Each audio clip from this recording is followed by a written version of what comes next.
This is Donald Parham. You're listening to Chargers Unleashed, part of the LAFB Network. Stay jiggy. And this is Chris from the second, Chargers outside linebacker, and make sure you check out Chargers Unleashed. Shout out to Chargers Unleashed, Sebastian Joseph Day, you know the vibes, we outside. You checking in with Mike Williams from the LA Chargers, and you're tuning in to Chargers Unleashed. You're listening to the Chargers Unleashed podcast with your host, Dan Wolkenstein and Jake Hefner.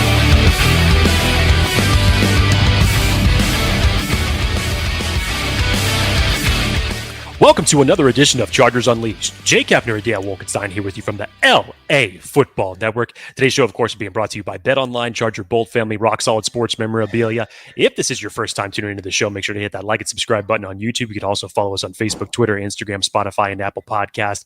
Dan Wolkenstein.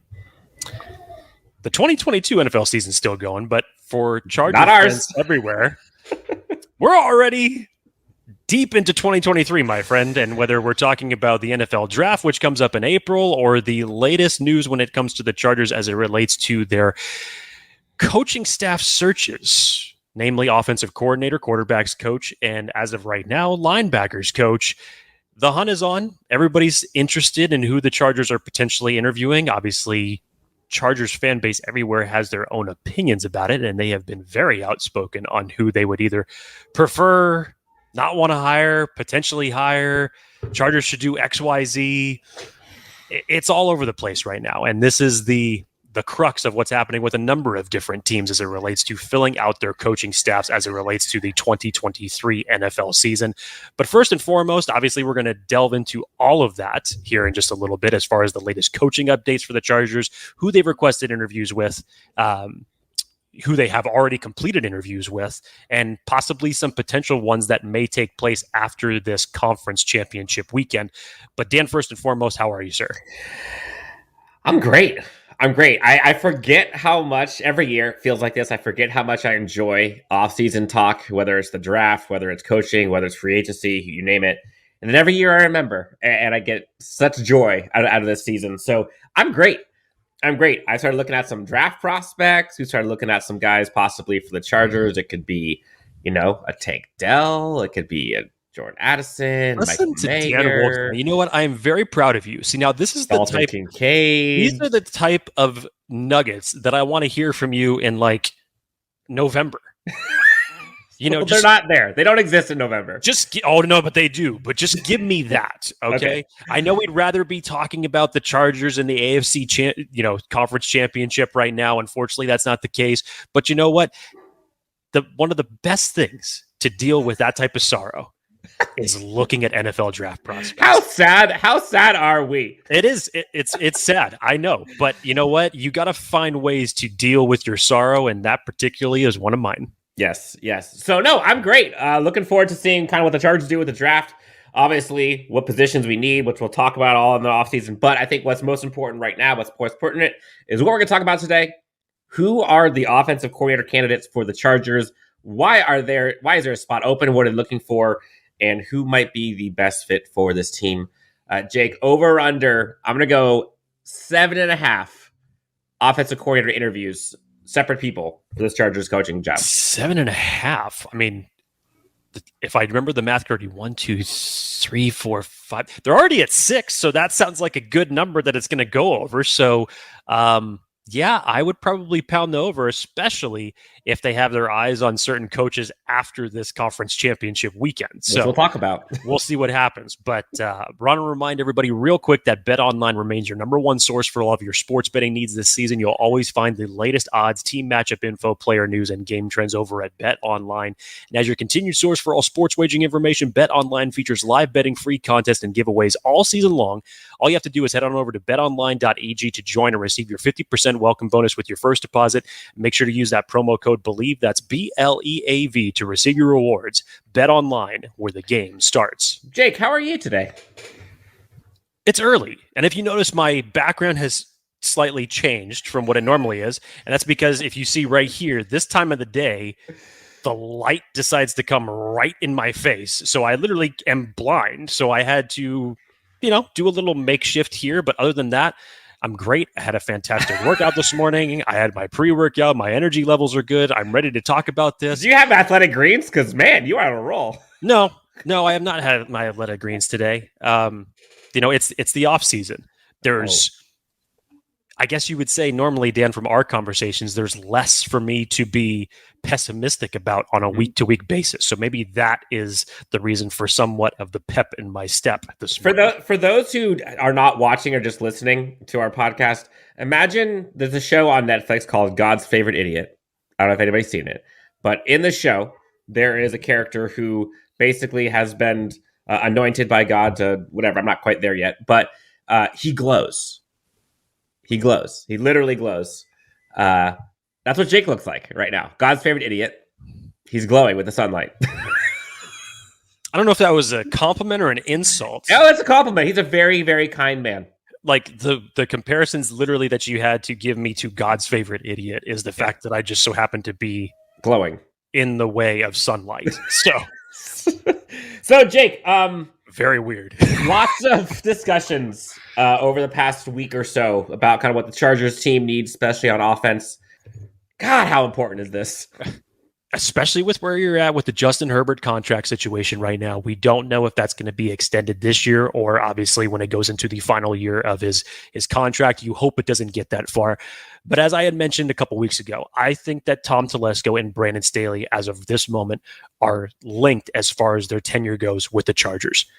And depending on what these coaching hirings do this year could spell the short-term or long-term of their tenure for the future with this team. So you have to get this right. Again, like I said, it shouldn't be that hard to find someone who could generate a better offense with Justin Herbert at the helm than what you had with the past 2 years with Joe Lombardi. That shouldn't be difficult. But how you're going to implement this plan in order to better the run game and be a more complete type of offense that is going to complement the passing game to the running game. Again, as Tom Telesco said, not 50-50. It's still going to be a predominantly passing offense. It's going to go how Justin Herbert goes. But these coordinator positions, whether we're talking offensive quarterbacks coach or the linebackers coach position right now, and I'm expecting a few other changes to be had. I think you're going to see some assistant changes as well. But these are critical right now for Brandon Staley's coaching tenure moving forward. If he wasn't worried that he was on the hot seat after the debacle of Week 18 and the ultimate 27 point playoff loss to the Jacksonville Jaguars and blowing a 27-point lead, he should very much believe that going into this season, he is going to be on the hot seat depending on what he is able to produce. This offensive coordinator decision is huge. You cannot overstate, how important this hiring is, not just for the team, not just for Brandon Staley, not just for Tom Telesco, but for the franchise changing. If you don't get Justin Herbert the right guy and you watch him kind of simmer throughout his career, that's a bad look. That's a bad look. And you talk about production. Look, yards are great. And Justin Herbert's top 2, I believe. I think he was the second best in terms of yards. And so from that production standpoint, great. We need points. This team needs points. And they need efficiency. And they're not there. That's the level they have to get to compete with the guys like the Bills, like the Chiefs, like the Niners, like the Eagles, like the Bengals. All these teams are there for a reason. Chargers have to get to that level, and that's what's most important. That's why this offensive coordinator hiring is vital. So I think before we get into the candidates, which we'll sense some lineage here, I think it's important to kind of set the stage in terms of big picture, what the Chargers are looking for on offense, and then kind of what qualities they look for in a coordinator, and then go into the coordinators. So for folks who are listening, feel free to watch, but if not, we're putting together a little slideshow here with some of the kind of ideas of what the Chargers team could be looking for. So I think, Jake, what's important to start with, and we can both talk about this, is you heard Brandon Staley talk about it at the press conference. I think Daniel Popper asked him specifically, what style and what type of offense, and I think he mentioned the Sean McVay, Shanahan style West Coast offense. Is that what he's looking for? And Staley, I'm paraphrasing, basically said, yes, that's what he's comfortable for. That's what he's seen as successful. That's what they want. So no surprise in a bit here when you go through a lot of these candidates, many of them are from either the Shanahan or McVay coaching tree. So level set, Jake, fundamentally difference between what we saw with Joe Lombardi the last couple of years and this West Coast offense, which a lot of people hear about. Fundamentally, big picture, two major things that differentiate these two. One, zone run blocking scheme, which basically gives running backs the ability to use multiple gaps, and they can use their vision to decide which one they want. They can basically go cut back, then go with the middle or on the outside. Zone blocking scheme for running games. Play action is also a big component of this. And then the third one, I think I said 2, but there's 3. The third one is pre and post snap motion. Now, all 3 of those are ones the Chargers fans have been clamoring for the last better part of 2 years. We can't see Justin Herbert roll out as much as we'd like. The creativity with pre, post snap, all that kind of jazz is just not there. Play action is not there, and the running game is atrocious. So sounds about right. If you look at the teams who are successful at this, i.e., look at the Niners, look at the Rams, look at the Eagles, look at the Chiefs. Lots of things in common with these teams. So that's the style offense. So when you see or hear people talk about kind of the Shanahan or McVay tree, that's where this comes from. That's where and you'll see so many guys that have success in the NFL or are hot commodities come from that system.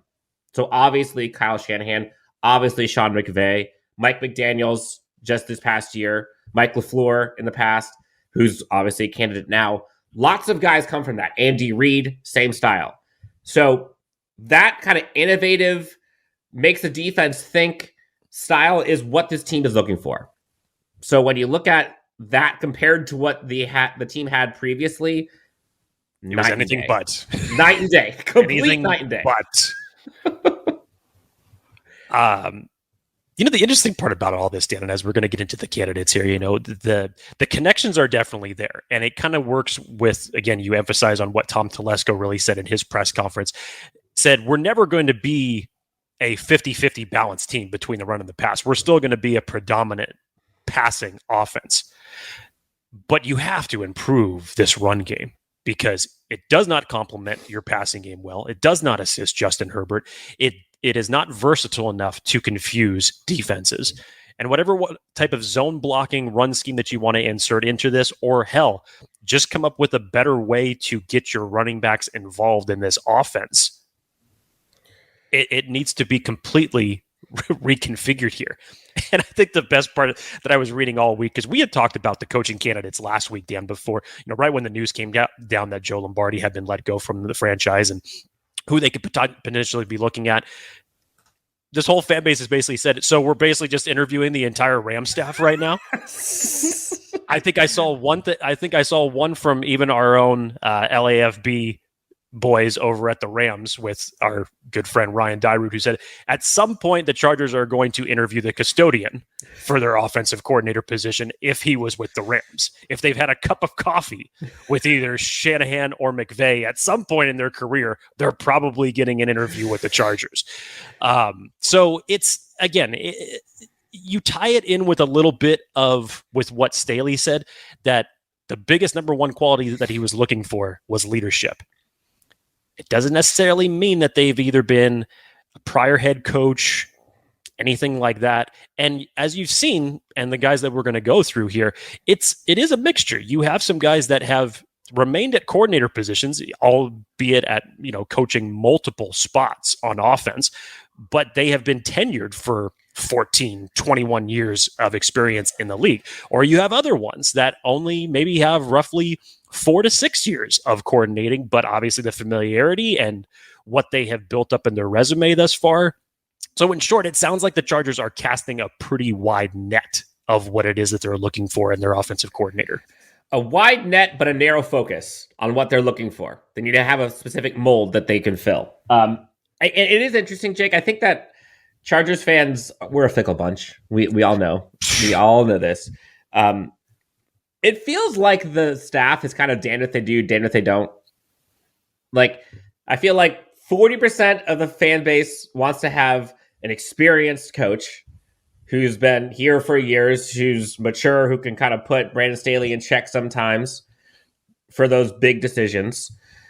And then the other 40% want the young, up-and-coming kind of genius, i.e. like the Mike McDaniels type, the Brandon Staley type, which we're going to get into, the Zac Robinson type.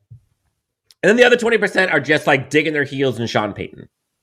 Like those are the three categories. So no matter what, 60% of the fan base is going to be pissed. Right. I kind of go back with, you don't know what you don't know.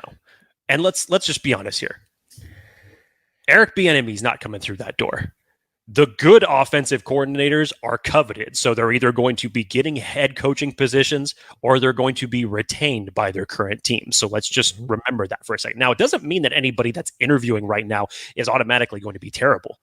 Because let's be honest, what Ben Johnson has done with the Detroit Lions, did anybody expect that to happen before this season? I don't think so. Look at Dan Campbell. Dan Campbell as a head coach. So Mike McDaniels. All these guys ride up a tree at some point in their careers and eventually blossom in the right system. Here's what I would say.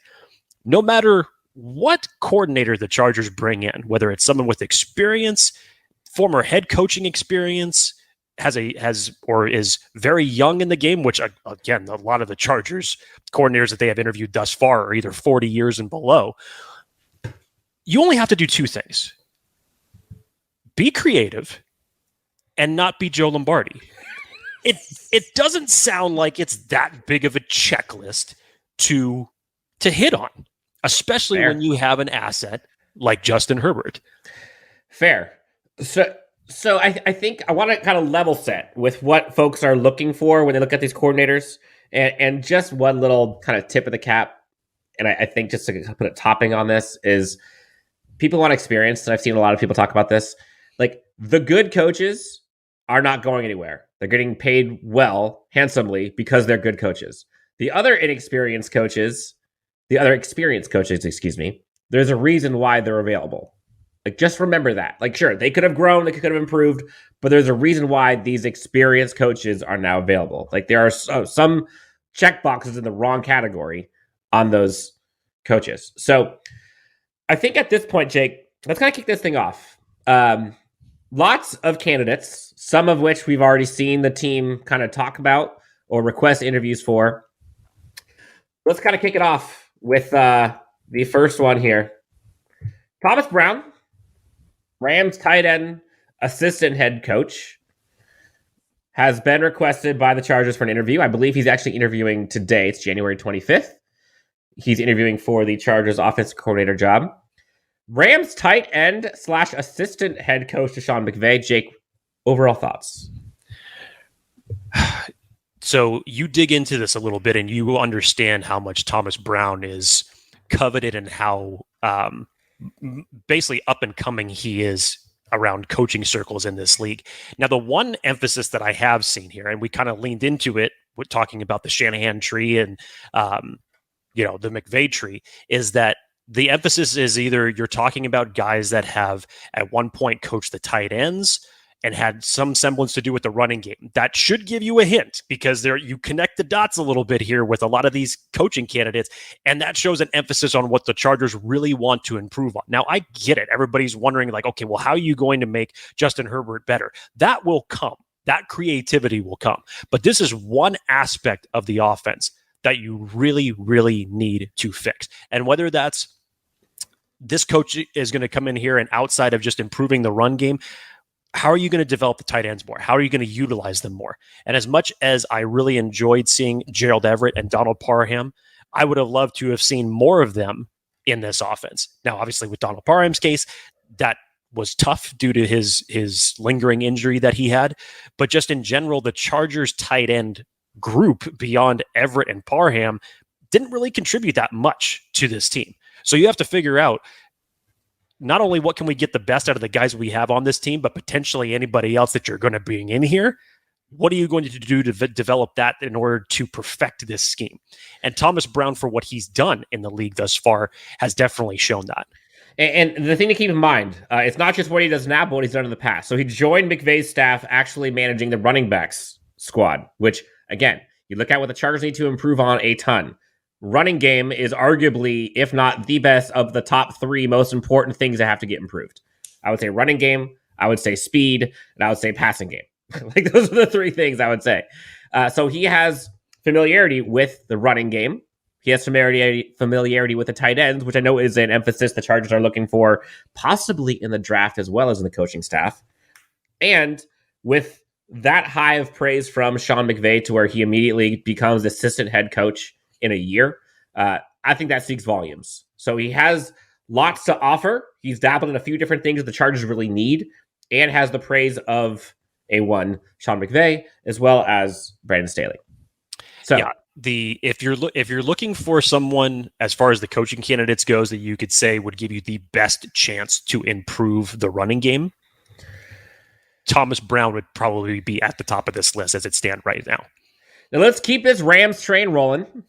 Next up on the list, Greg Olson, not the tight end, but the coach, Rams senior offensive assistant, has interviewed for the Chargers head coaching position. Now, I think this is kind of like the offensive coordinator position. Yes. Just completed that interview last night, by the way, that they confirmed. Complete opposite end of the spectrum in terms of age, experience, things like that. We've seen Greg Olson's name around town, been around for a bit. Senior offensive assistant for the Rams. Also high praise from Sean McVay. Jake, thoughts? Yeah. This is his 3rd stint actually with the Rams in terms of coaching. Was their offensive coordinator from 2006 to 2007, quarterbacks coach in 2017 before rejoining the team as it stands, this last past season. But in terms of just coaching experience, like you said, Dan, one of the more tenured guys as far as people that they have brought in. It's not necessarily that Staley has direct ties with, because he wasn't part of the staff in the Rams in 2020 when Olson came back. But in terms of coaches that have worked with a lot of different positions, a lot of different quarterbacks throughout history, Greg Olson fits that bill. So, it's an interesting one in terms of the experience goes. This would kind of ride the line to say where, if you look at Greg Olson, why wouldn't you want to look at Frank Reich in that same circumstance if you're looking for a little bit more leadership? And Frank Reich, again, was one of my top candidates that I had mentioned last week. It just made too much sense because of the familiarity with the team and what he's done as a head coach, and now obviously being heavily coveted as an offensive coordinator himself for several different teams, even some head coaching positions. So we'll see about that. But Greg Olson is an interesting one. And again, just in terms of the tenured experience here, I think, is the biggest thing, and the experience that he's had with multiple offenses through several different teams. So, and the one thing that I do think is maybe kind of a checkbox in the negative for Greg Olson is, I think, that creativity, kind of young blood. Yep, I agree with that. Fully agree with that. That's going to be something that we'll have to kind of figure out how important that is to the team. So they talked about it. Like, leadership is important. Being able to kind of teach the guys is important. But experience is not necessarily key to this hiring. So, Jake, next on the list, a very hot topic, very hot name. 3rd guy from the Rams coaching staff, Zac Robinson, Rams quarterbacks coach and passing coordinator. Already interviewed with the Chargers for the offensive coordinator position. This is probably, I would say, in kind of the leader position right now for fan favorite, it seems. I say it's him, and tied with another candidate that we'll talk about here in a little bit. Zac Robinson, Jake. Let's talk about him. So, God, remember back in the days, Dan, where it's just like, to be a head coach in the NFL, 90% of the coaches were like at least 50 years plus. Zach Robinson is a year younger than me, for crying out loud. And that's what makes this so ridiculous as far as the aspect of moving up the coaching ranks here. So as a player, played for 4 teams. Obviously just not overly play for four teams, but was part of four teams throughout his playing tenure from 2010 to 2013, was part of the New England Patriots, the Seattle Seahawks, the Detroit Lions, the Cincinnati Bengals.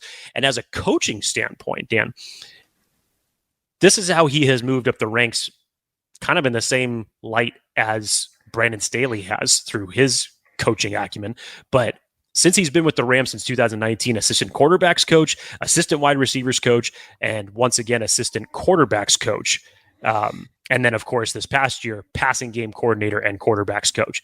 So he has dabbled a lot already in a number of different positions as a passing game coordinator, and what he was able to do during the time of where he was or there as a wide receivers coach in 2020. You saw how that offense was able to move with Matthew Stafford as part of the Rams.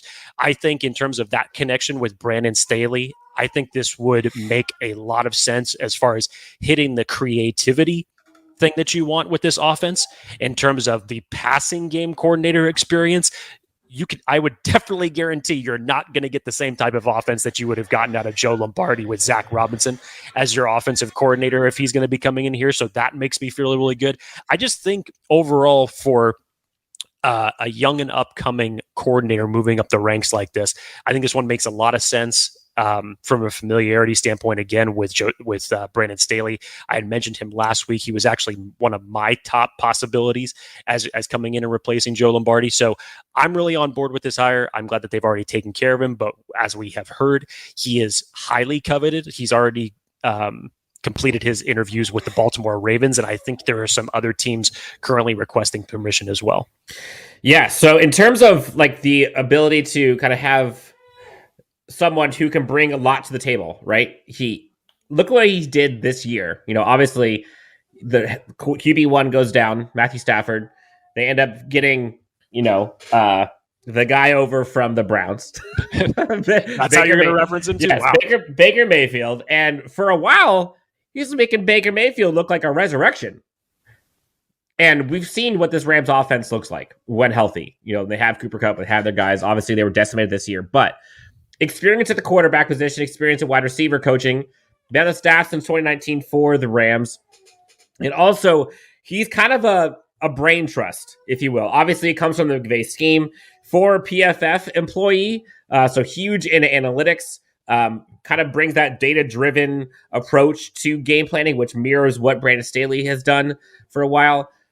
He actually was who was brought in to replace Zach Taylor, who Zach Taylor, if you all know, is now in the AFC Championship game again for the Cincinnati Bengals.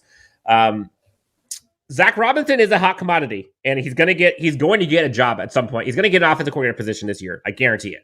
It's just a matter of where. I think the Chargers are kind of in the top tier in terms of openings, and the alignment makes sense. I think the alignment both with him, the scheme fit, the coaching scheme, the McVay tree, the Brandon Staley familiarity, all of it.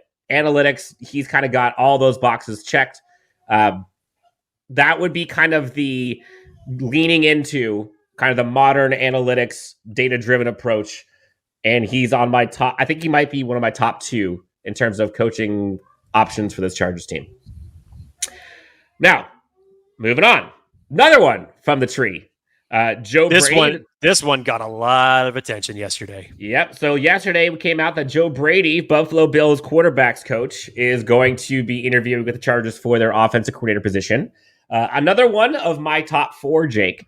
And it should not go unnoticed, kind of his track record. Now, people are going to say in the naysayers, well, look at what Joe Brady did with Josh Allen this year. He was a turnover machine, yada, yada, yada. Josh Allen also has been hurt all year.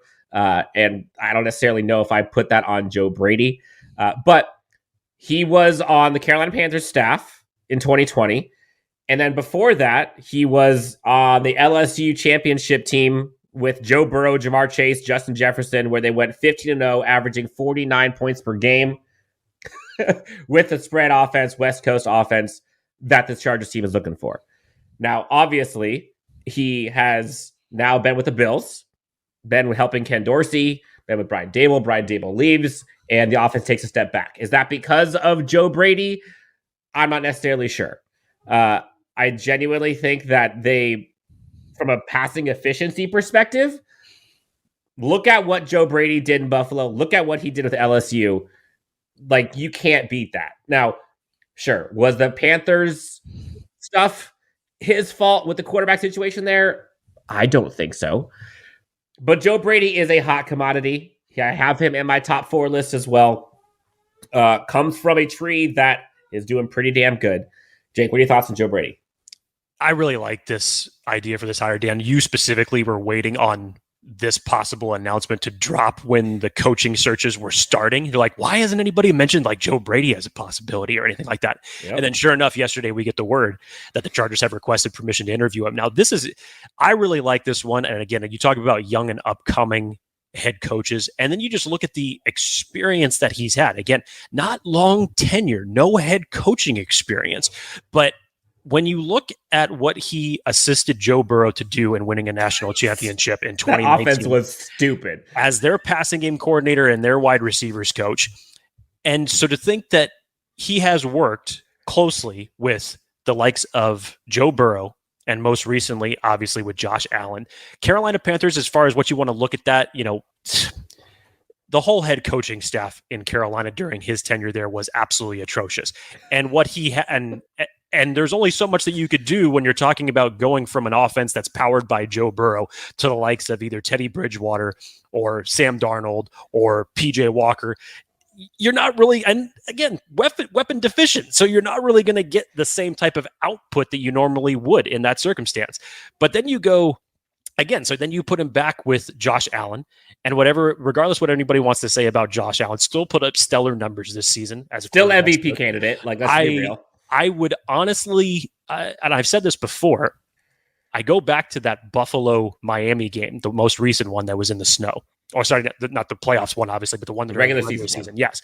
And I'm watching this offense and I'm seeing it just spread offense and how much fun that would be with a quarterback like Justin Herbert to have for this particular system. So at the time we were both like crying, like, why can't we have nice I know things? it would. Yeah. I mean, what's going on here? Why are we just the garbage bunch of the offensive coordinator position and innovation this season? It was really unfortunate. So again, you take that with what the experience that he's had. And if you're talking about Joe Brady as one of these innovative upcoming head coaches, but just to see the experience on what he's done with 2 of the top quarterbacks in the league, albeit Joe Burrow before he even made it to the NFL, but then what he's done with Josh Allen, that's a nice combination to say, okay, what could I do with Justin Herbert in this offense? So I really like the potential of Joe Brady coming in as the offensive coordinator.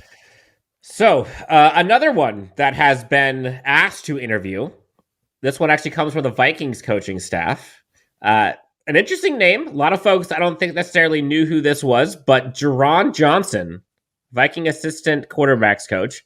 You see what he's done, obviously, with Kirk Cousins. Now, say what you will about Kirk Cousins. He didn't really do great in the playoffs, but during the regular season, that offense was humming. Obviously, they got Justin Jefferson. They got Dalvin Cook. Jerron Johnson, Vikings assistant quarterbacks coach, has been asked. Jake, has it come out that he has actually interviewed yet or accepted?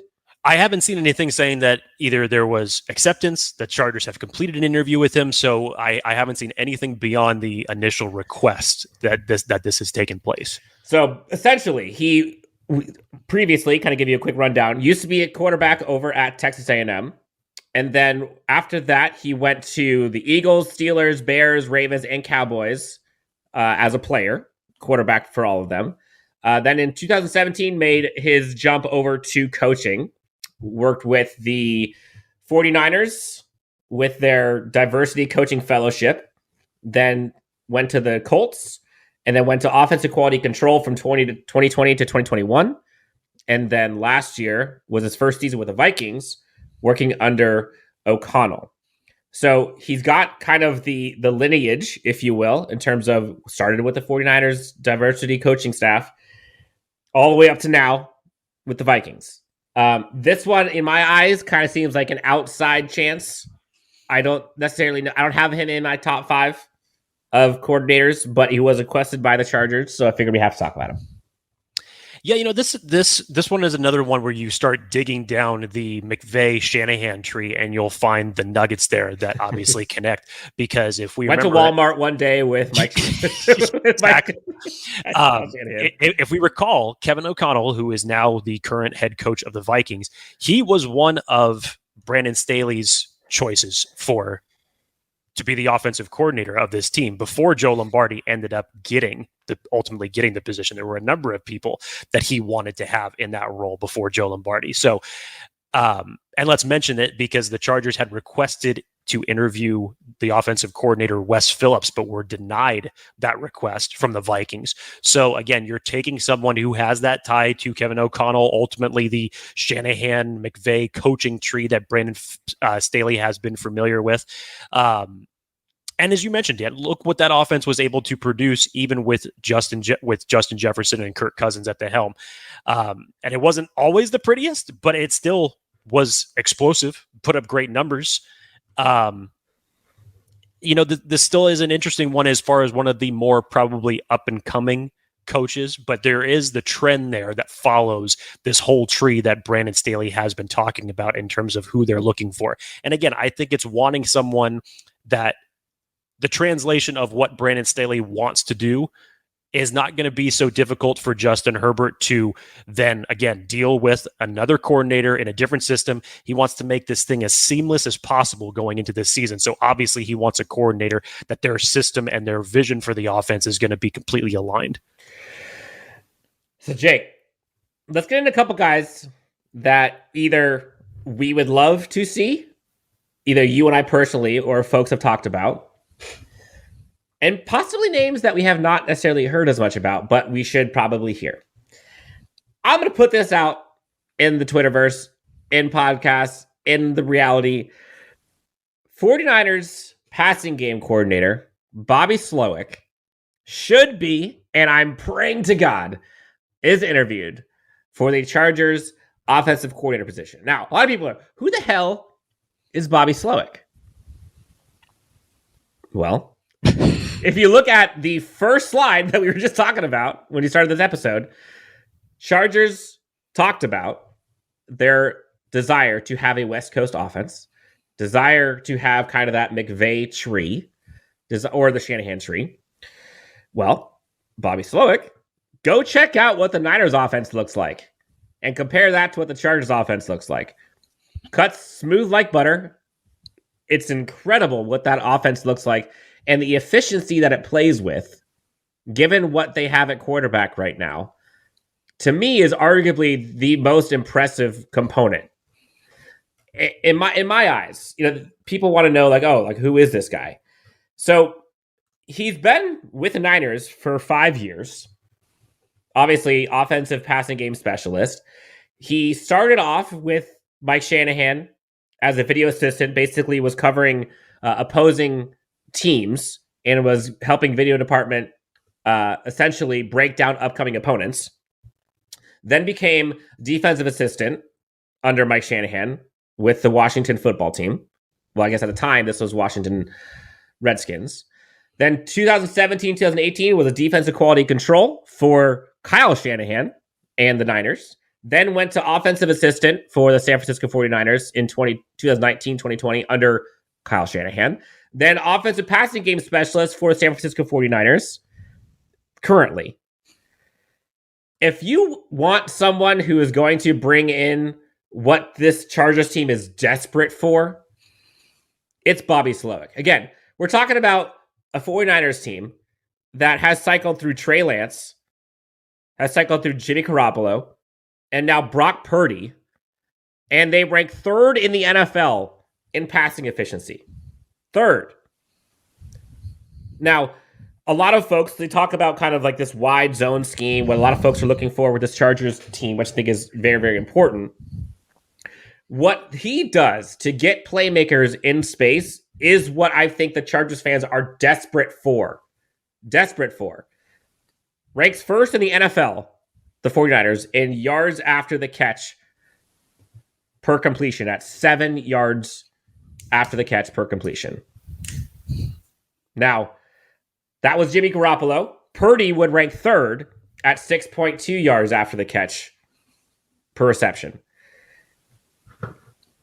George Kittle, Deebo Samuel. Obviously, you've got Christian McCaffrey, Brandon Ayuk. Like, they got playmakers. Imagine Chargers players in space, which one of the things, Jake, that I struggle with and I get a little sad watching from time to time is you watch some of these other offenses, how wide open their playmakers are. And then you go back and look at the Chargers, and it feels like they are in tight crowds all day long. That's what gets me giddy about Bobby Slowik, is if you can give me what he has in San Francisco from a scheme perspective, bring that to the Chargers. He's been kind of doing the passing game coordinator, but he has dabbled in some of the running back stuff, dabbled in the running game. Give me all of that. Not many people are talking about him, Jake, but if you see his name pop up for the Chargers, I'm doing backflips. First off, obviously this hasn't been reported, as Dan mentioned. These are someone in particular that is high on his list as far as who he would want as his possible candidate for the coordinator. To me, there's still three names that's including Bobby Slowik on this list. And we're talking about teams that are remaining in the playoffs. So Bobby Slowik, Dan Pitcher of the Cincinnati Bengals, and Brian Johnson, the quarterback's coach of the Philadelphia Eagles. I would love to have any one of those three candidates as possibilities for this Charger scheme for a multitude of different reasons. But then the thing that pops out to me about Slowik, and you just look at it in general, and this is what makes this 49ers coaching staff so good, particularly on the offense, is that what was the one thing that we said that was deficient from whether it was Lombardi or it was Staley at certain points throughout the regular season, ultimately ended up biting them in the ass in the playoffs? Adjustments. How do you go from an offense that was supposed to be handled by Trey Lance to then Jimmy Garoppolo to then Mr. Irrelevant and Brock Purdy, and essentially get the best play out of your offense by a third string quarterback who was the last pick in the NFL draft? And you're in the NFC Championship game. That is development, that is adjustments, and that is maximizing the potential of your offense while still technically having the core of what it is and what makes it great. Imagine the Chargers in the AFC Championship game with Easton Stick. I don't want to imagine that. That's what he's doing. Granted, I know the defensive roster is different, coaching staff's different, but that's what they do. It's so rare to see an offense succeed to this level with a third string quarterback. Yeah, it's crazy. So as far as just the potential goes, as far as being part of that coaching tree and learning from Kyle Shanahan and the rest of your coaches on that team, but again, the ability to adjust, the ability to create an offense that works. That is one of the biggest components that this offense lacked last year. Yes. And another name that we do have to discuss, Chargers have interviewed Luke Steckel. I think it's how you pronounce it. Luke Steckel? Mm-hmm. Comes from the Jacksonville Jaguars. Now, talk about kind of brain trust. Smart kid. I say kid. I think he's younger than me. I think you meant the Tennessee Titans there. I'm sorry. Tennessee Titans. I'm sorry. Not Jaguars. Comes from Princeton. Man, that's pretty smart there. He was then, in 2017, promoted to assistant wide receivers coach. Then he was an offensive assistant. Then went to tight ends coach. Now for the Tennessee Titans. Luke Steckel was interviewed. Again, that's in the category of young, up-and-coming, smart, data analytics, data-driven, up-and-coming coaches that this Chargers team has looked at and has actually interviewed. So he's had experience being an assistant to the head coach with the Browns. He also did that with the Titans. He's been doing wide receiver stuff, tight ends. He's got a pretty good grasp on many positions and many roles within the offensive side. Luke Steckel is one, not on my top 5 list, but one the Chargers have looked at. We have to talk about him because the Chargers have looked at him. Dan, this is another disgusting stat. Luke Steckel is 4 days younger than me. And when you look at his tenure of coaching experience in the NFL, albeit not a head coach, but he's been part of coaching staffs in the NFL since 2009. That's over 10 years. That's 14 of years coaching ago. experience. Yeah, he's been with the Tennessee Titans staff since 2013 for crying out Since he loud. was a sophomore in high school. Yes. I'm kidding. I mean, might as well have been. Might as well have been, I mean, maybe that freshman year at Princeton, he was also, doing some NFL coaching on the side. Who knows? But as you mentioned, just basically, especially for Tennessee, basically just kind of going through each one of the offensive positions, wide receivers, assistant head coach, tight ends. So he gets it. He has a wide, broad experience of how an offense just in general should work. And apparently, if you're following Tom Pelissero out there, he's highly coveted. He's highly respected as one of the young and upcoming head coaches right now. So as I could see this as another one of those type of moves where you look at it as like, okay, the young and upcoming guy to be innovative, but also has a little bit of that mixture of over 10 years of head coaching experience at 37 years of age, which is just wild. So again, can you be creative? Yes, I think you could be. Could you be better than Joe Lombardi? Yes, I think you could be. So for a number of different reasons, this makes sense. So to everybody that was happy that the net that was being cast was outside of the Rams locker room, this is one that you might want to pay attention to just a little bit. Not one of my top remaining candidates, but an interesting name when it comes to possible innovation and youth for this coaching staff. Another offensive coordinator candidate. I think this one's a little polarizing for some folks out there. Mike LeFleur, former Jets offensive coordinator. Now, as soon as you say Jets and offense, I think people get a little weary, and rightly so, given who their quarterbacks were. But remember, before that, where he came from. Again, Shanahan tree, this is your guy. Mike LeFleur, still highly coveted. Now, again, do you blame him for that Jets offense led by Zach Wilson? I don't think so. No. Given who he's come from, that seems like an exception to the rule. But Jake, let's talk about Michael LeFleur. Michael LeFleur, again, youth movement is there, has a lot of coaching experience. And yes, as you mentioned, you automatically say the Jets and you're like, oh, God, why would I even want to touch that? I understand it. But I don't think that, as you said, Dan, it's kind of in the same breath as Joe Brady, where Joe Brady was dealing with Teddy Bridgewater, PJ Walker, and Sam Darnold in Carolina. A lot of people, when they looked at that release of Joe Brady, they were like, why? I remember a lot of people asking questions, why, during that point in time. And you could kind of make the same argument with Mike LeFleur in this circumstance. But in terms of, and again, the Chargers have not requested interviews. There's nothing potentially on the table. But as far as just options that still remain out there, if you're connecting dots from the Shanahan tree, he definitely has that.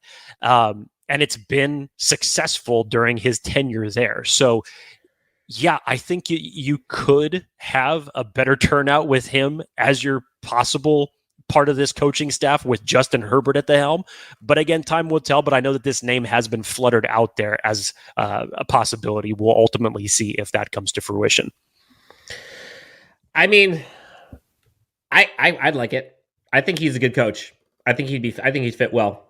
Jake, I know there's some other guys that we don't have pictures here, obviously, but I do think that we do need to talk about. One of the ones that you mentioned earlier that I know folks have been high on, some of which, again, we're talking about 40% are high, some of them are low, some of them want Sean Payton or not wanting anything else.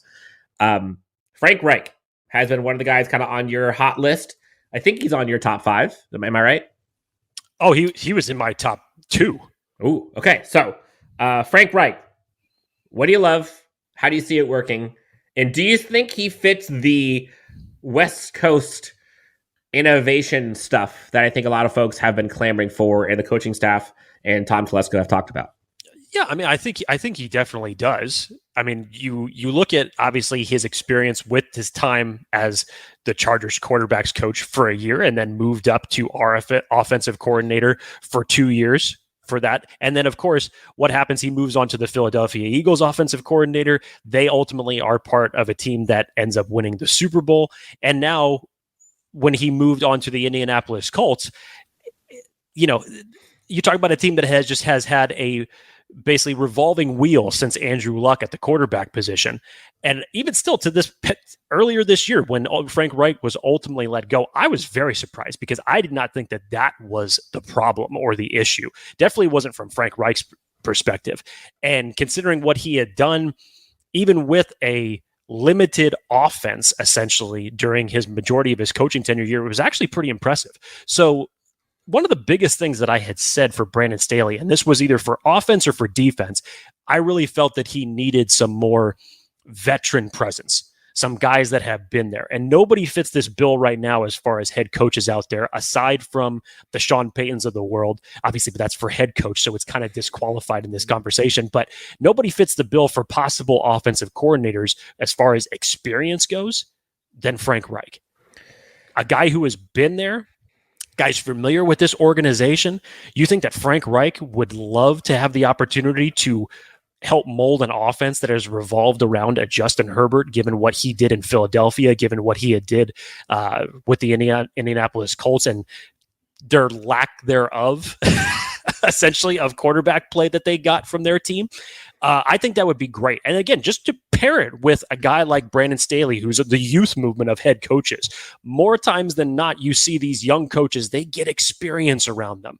Outside of people that they're familiar with, it's nice when you can blend guys who have been there, i.e., look at what Mike McCarthy and Dan Quinn did, two experienced type guys. Dan Campbell, how he built his team out, experienced guys. So it works from that circumstance. And I definitely felt, whether it was offensively or defensively, that Brandon Staley, if he was learning anything, would need to do that in order to build out his staff. So I would love to see Frank Reich as a possibility for the offensive coordinator for this team. I know he's actually being heavily considered by the Arizona Cardinals to be their next head coach. Head coach, yes. So he's getting interviews on both sides of the ball in terms of head coaching interviews and offensive coordinator issues. So ultimately, I see the chances of Frank Reich, and especially since you haven't heard an announcement as of yet, I don't see that the chances of Frank Reich being part of this team very high. But I don't see it being high. No, just and again, I'm just basing that off of, we haven't heard anything from the Chargers yet in terms of requesting an interview. He's not part of a team, so it shouldn't be that hard to interview him. And two, the other interviews that he is currently getting from other teams right now. So right now it doesn't seem that high, but in terms of just fit, I thought it would have been perfect. Are there any other dark horses for offensive coordinator candidates for this team that you think are being slept on, not talked about, or maybe the opposite, the ones who are talked about all the time that you're like, no, I don't see it? I mean, outside of, we'll see what happens after this conference championship game. Yeah, you talked about those guys for sure. I think all three of those guys are great possibilities. Ben Johnson from the Detroit Lions was another one, but of course he decided to stay with the team for this upcoming season. The Chargers, to their credit, are doing their due diligence right now. I don't think that they're pigeonholing themselves into any one thing, but if you can follow the theme of what it is that they're looking to instill in this offense with Justin Herbert and the makeover that it needs from the Joe Lombardi era, you can see the commonalities between coaches. And again, if we're looking for creativity as one aspect and being better than Joe Lombardi as the second aspect, it really should not be that hard to find. Agreed. I do want to kind of put this little nugget. I saw this from PFF today. The best three teams in getting points on the board. This is the highest scoring drive percentage, including the playoffs. 3 of the 4 teams are currently in Championship Sunday. The Chiefs, the Niners, and the Eagles. Niners, 44%. Chiefs, 46%. Eagles, 43%. Highest scoring drive percentage. I know we talk about defenses winning championships, and you do need to have a defense to help you. It's still an offensive-driven league. And you're seeing the best defenses get carved up by the best offenses, and that's for a reason. We need, as Chargers fans, we hope, to see this Chargers team take it up a level in creativity. And we saw we saw Tom Telesco and we saw Brandon Staley talk about they need to up that a level. There's another level they have to get to. That's why Joe Lombardi is no longer on this team. The Chargers have to get more efficient and more explosive and more creative on offense. we've talked about a bunch of guys. You talked about Thomas Brown, Greg Olson, talked about Zac Robinson, Joe Brady, Bobby Slowik, Frank Reich, Mike LeFleur, Eckel. We talked about Jerron Johnson. Jake, let's kind of put both of our feet to flames here. Last button topic. Who are your top two, realistically, and who do you predict the Chargers' next offensive coordinator is? Top two, I'd have to say, as it stands right now, I probably would say between Joe Brady and Zac Robinson would be my top two as far as possibilities that would be fun, innovative, experience with good quarterbacks. And of course, if you can blend that with what Brandon Staley wants with this team, I think you could come up with something very innovative, very creative, and ultimately sustainable in a multitude of different aspects that's going to be able to keep pat with a lot of the other offensive powerhouses in this league. So if I was looking at it, Thomas Brown would be right behind him if I was to put any candidate at number three, but I would definitely say that Zac Robinson and Joe Brady would be my top two. Man, okay, like on the outside for me of the top two, and it's hard. I have a top three. Actually, I would technically have a top four, but I think there's a top three and then a fourth. Top three, I have Zac Robinson, I've got Bobby Slowik, and I've got Joe Brady. Those are my top three. It's hard to split hairs between the top two and top three. I think I'm going to go Zac Robinson and Bobby Slowik. Those are my top two. What Bobby Slowik does and kind of the idea of him bringing that to this Chargers team is just, we talk about it, euphoria. But again, what Joe Brady has done with those quarterbacks, both at LSU and in Buffalo, like, those are hard to beat. So we're in good company. I'm hoping to see this Joe Brady interview go to the next round, if you will. But again, let's wait. There's conference championship happening this week. And after that, two teams are going home. And two teams are probably going to be getting called for offensive coordinator position. And then they're going to be highly coveted as well. Yes. So lots to discuss. We'll find out more as the week goes on. Jake, I think that's going to do it. I think we're good. It's got me amped up. I'm ready to go watch some tape. Ready to go look at some draft class info. I'm proud of you. I'm very proud of you. Lots of folks talking about Zay Flowers at 21. I like how you dropped that little nugget. Hey, we'll find out. We'll see how this goes. Big couple months. We're going to get into draft talk, obviously. East West Shrine Game Senior Bowl these next couple of weeks. So I'm not adverse to start opening up the draft episodes here in the next couple of weeks. So we will get into it. I know we still got a few months until April, but hell, Jake is itching. Why the hell not? For Jake Hefner, the draft nerd himself, you can find him at Jake T. Hefner.